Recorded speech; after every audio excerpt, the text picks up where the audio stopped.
Morning, Rabotai. Just continuing with some of the halachot that we began speaking about the other day about hurting our fellow Jew. There's a Mishnah in Masechet Baba Metzia, Daf Nun Chet.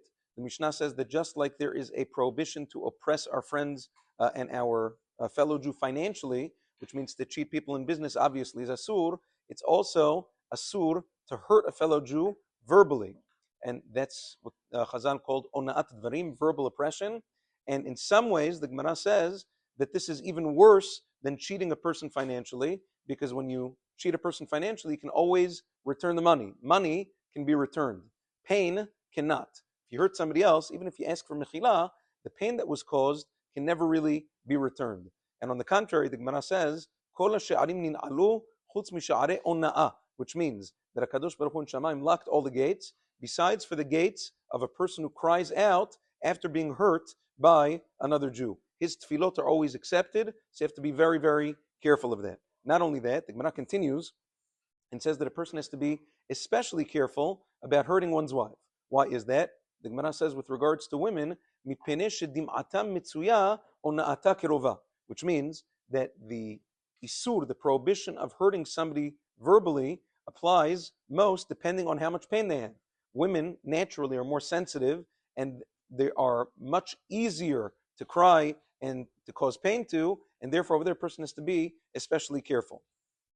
The Gemara says even with regards to Talmidei Chachamim, how careful they have to be not to hurt their wives. The Gemara, famous Gemara in Masechet Ketubot Daf Samach Bet, the Gemara says a story that Rav Rechomi was a Talmid of Rava, and he only used to come home once a year on Erev Yom Kippur to spend Yom Kippur with his wife.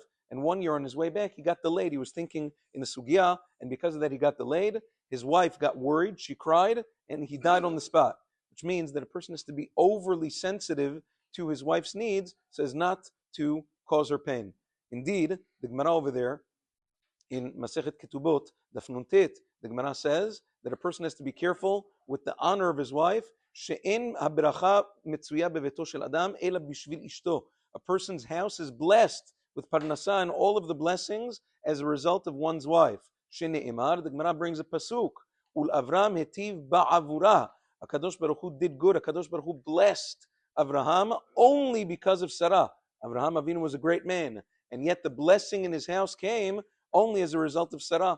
So, you see, there's a lot to speak about. Bezat Hashem will speak more in the coming days, but a person has to be extra careful not to hurt any other Jew, especially one's wife. We'll continue Bezat Hashem tomorrow. Have a wonderful day.